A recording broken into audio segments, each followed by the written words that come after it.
Hello and welcome to another episode of Fresh Thinking by Snowden Optiro. My name is Ian Glacken. I'm an executive consultant at Snowden Optiro here in Perth, Western Australia.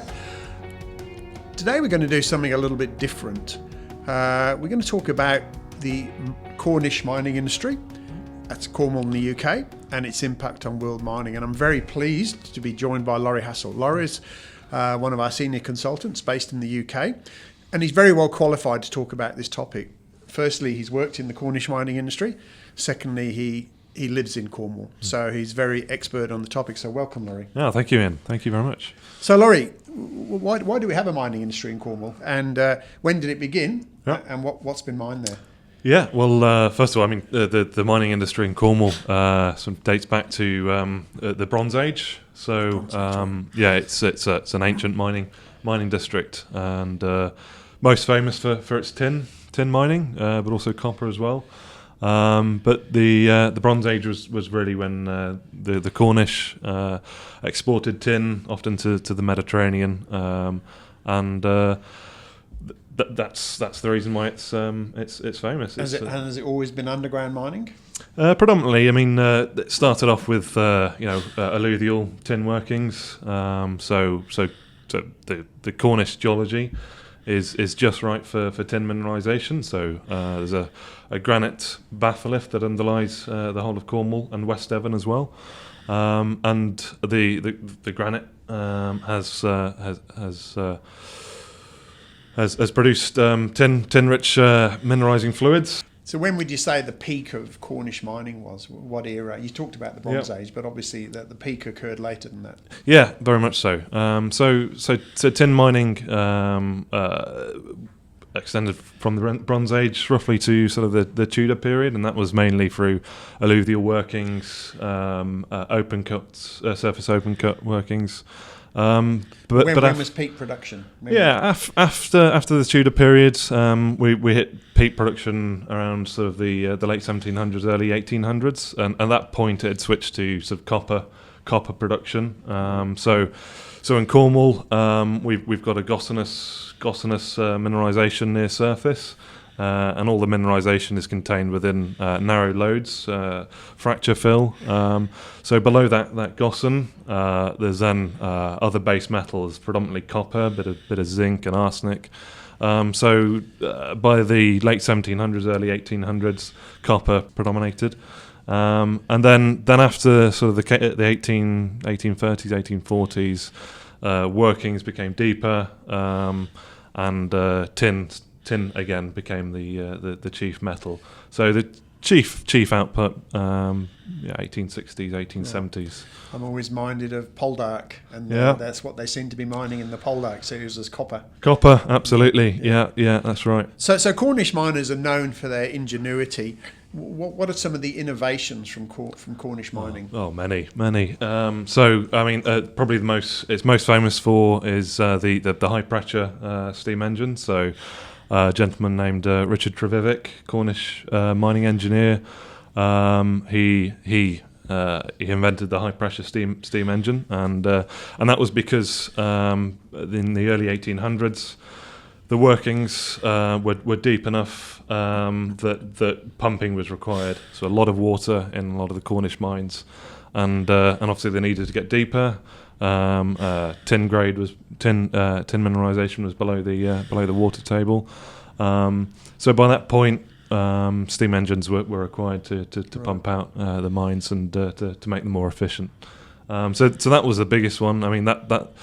The high pressure steam engine essentially precluded the industrial revolution. So we can be thankful for Richard Trevivick for giving us the steam engine. And how has that impacted on mining worldwide? I mean, obviously the export of the steam engine. Anything else that was exported from Cornwall? Yeah, very much so. I mean the safety lamp. So Humphrey Davy, another engineer chemist, born in Penzance in Cornwall. So he invented the mining. The safety lamp, the Davy lamp, exported all around the world. Absolutely. Yeah. Other inventions, the man engine. So for taking men underground, that was also invented in Cornwall by a gentleman called Michael Loam.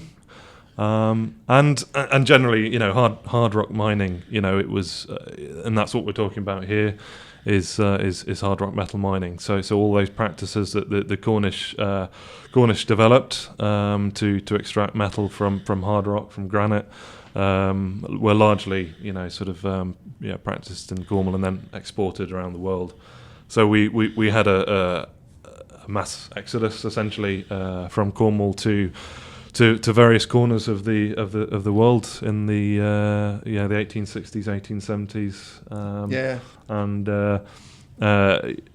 the Cornish miners went everywhere. I remember I first started working at Cambalda in the long time ago in the 1980s. Cambalda being in Western Australia. And one of the guys I worked with was called Steve Trethewey. I thought, well, that's a good name for West Australian. Yeah. And obviously he had a Cornish background. So obviously the Cornish mining industry was big, and it wasn't just an industry. How did it shape the sort of society and cultural issues in Cornwall itself? Yeah, well, it was front and centre. I mean, in Cornwall in the 1800s, you were either a farmer, a fisherman, or a miner, and mining became the central focus. The majority of towns in Cornwall are centred on mining districts, and it was a way of life for the Cornish. And if you weren't involved directly with mining, you were involved indirectly in some capacity. Okay. So it really shapes society. Yeah, absolutely. Okay, cool. Yeah. So we've talked about tin, which is the early stage. We've talked about copper. Now, what about the role of tungsten, particularly in the 21st century? Absolutely. I know you have direct involvement here. Yeah. So I've worked in tin and copper in Cornwall and West Devon, but also tungsten. So tungsten's an interesting one. It's related to tin mineralisation, related to granite style terrain. So, but if you look at the production records for tungsten, they don't match tin. So tungsten was only really started to be produced in the late 1800s, early 1900s. And it was considered a nuisance before that point. There was no use for tungsten before that point, and it contaminated tin concentrate, and there was no way of separating tin from tungsten.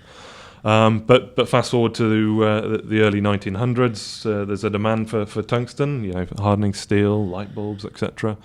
So you start to see a little uptick in the tungsten production. But interesting, by that point in Cornwall, you've lost 2/3, 3/4 of the mines have been abandoned by that point. Right. So there's a bit of a bias in the record.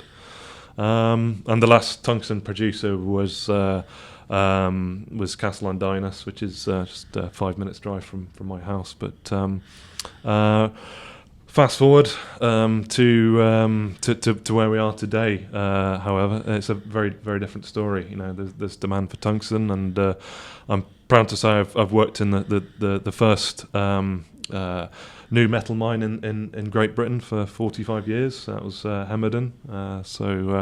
That was which is a tungsten mine, of course. Tungsten mine primarily, a bit of tin as well, but tungsten primarily. And I've worked there for a good number of years. So what do you think the future holds? Do you think the mining industry in Cornwall will grow, flourish, or stay steady, or diminish? Yeah, I mean, the first point is that there's still metal in the ground. No one disputes that. And if you look at the reasons why those Cornish mines stopped and were abandoned, it's primarily because it was cheaper to get tin from elsewhere, so from Southeast Asia, for example. At that point, a lot of the Cornish mines were deep. Cost a lot to pump out. But today, the tin price is way and above what it was in 1998 when the last tin mine closed, which was South Crofty. The outlook is very different, and the demand for tin is far greater. It's a metal that's required in modern technology,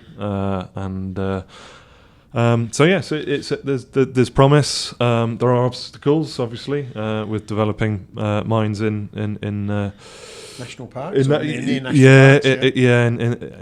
the UK generally, but no, there's been a lot of effort recently to help companies develop projects and in Cornwall, and Pleased to say there are a good number of projects that are at various levels of advancement, and I'm sure we'll see one or two of them in production in let's say 5-10 years time.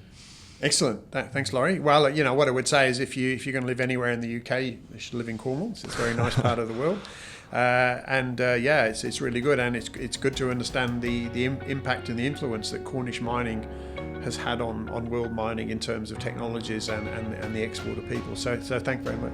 Thank you. Thanks. So that's another episode of Fresh Thinking by Snowden Optiro. If you like that, please press the subscribe button. We're available where all good podcasts are found. Thank you very much.